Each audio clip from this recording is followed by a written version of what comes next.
Hey everyone, welcome to the channel. I'm Carshénah with versefilmsproductions, and if you're brand new to the channel, thank you so much and welcome. If you're old, thank you so very much for returning back. We've got some new horror picks for you this week, so let's go ahead and get started.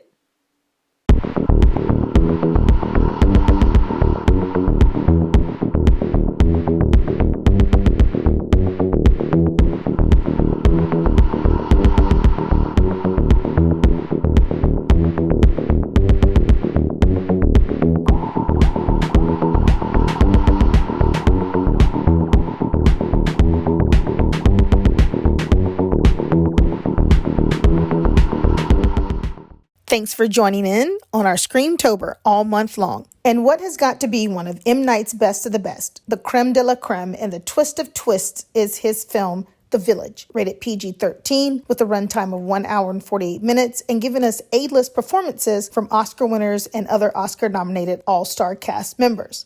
We have always had, since the day we settled here, a gentle understanding with the creatures who live beyond our borders.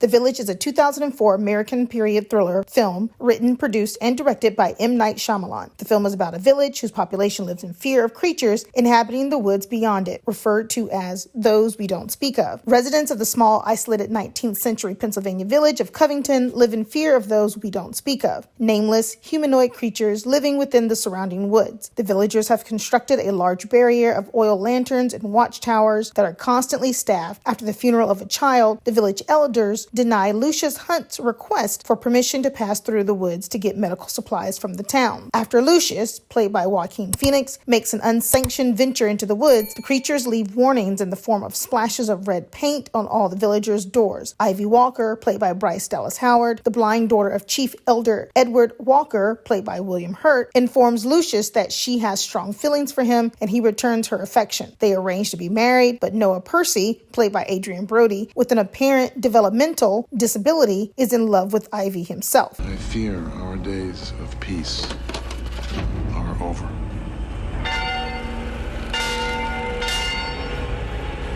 Stars Sigourney Weaver, William Hurt, Joaquin Phoenix, Bryce Dallas Howard, Adrian Brody, Brendan Gleeson, Cherry Jones, Celia Weston, Frank Collison, Jesse Eisenberg, Judy Greer, and yes, M. Night cameos once again, and much more. The movie has a lot of characters and it doesn't quickly establish which ones are the most important. All we see is the primitive 19th century village in the midst of woods that the villagers believe to be haunted by ominous, sentient creatures who will not harm the people as long as they don't set foot in the woods. But rules are meant to be broken. You are fearless in a way that I shall never know.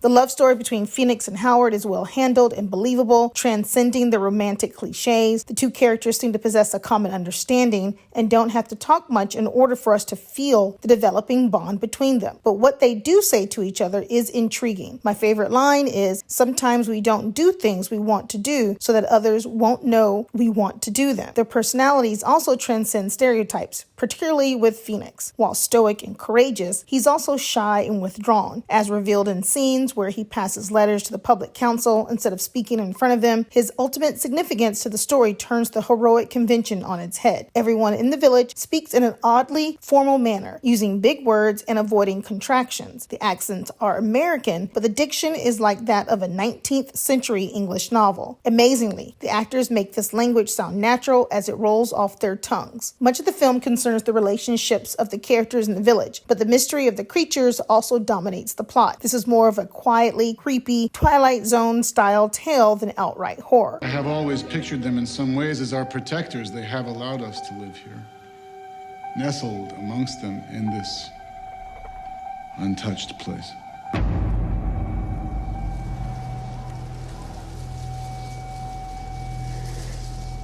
By the markings we find this morning on our homes.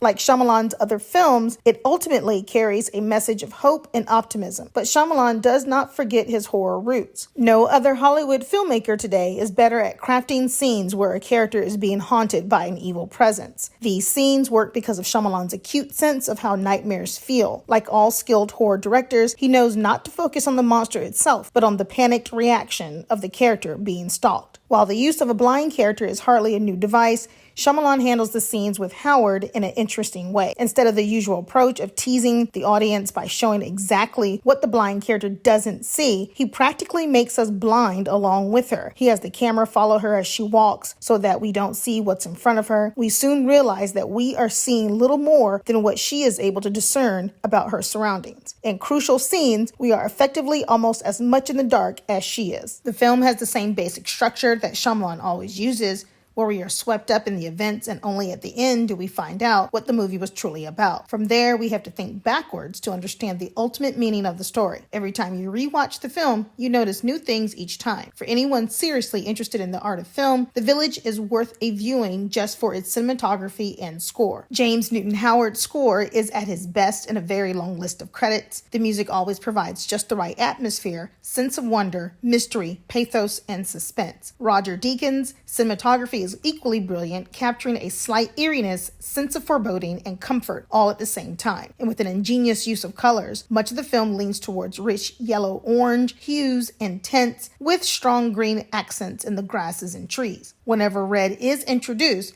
it is appropriately intense. The framing of shots and staging of scenes is equally impressive. Shots of looking away as to not see the danger happening, shots of nature, and the simplicity of a life without the city's chaos. Also interesting to note are the many possible metaphorical readings, ranging from political insularism to religion, or even more literal comparisons to social and geographic segregation, from ethnic enclaves to gated communities. The Village is able to build up an incredible amount of suspense in relation to two very simple things: flowers of a particular color, and beginning a walk into the woods. A simple walk into the woods is also the beginning of an adventure just as grand as any depiction of a quest for the Holy Grail. The twist at the end is thoughtful and not a cheap shock. I give this a 10 out of 10 and rate this as another M. Night masterpiece for Halloween. Here are 7 trivia facts about the film. The role of Lucius Hunt was written for Joaquin Phoenix.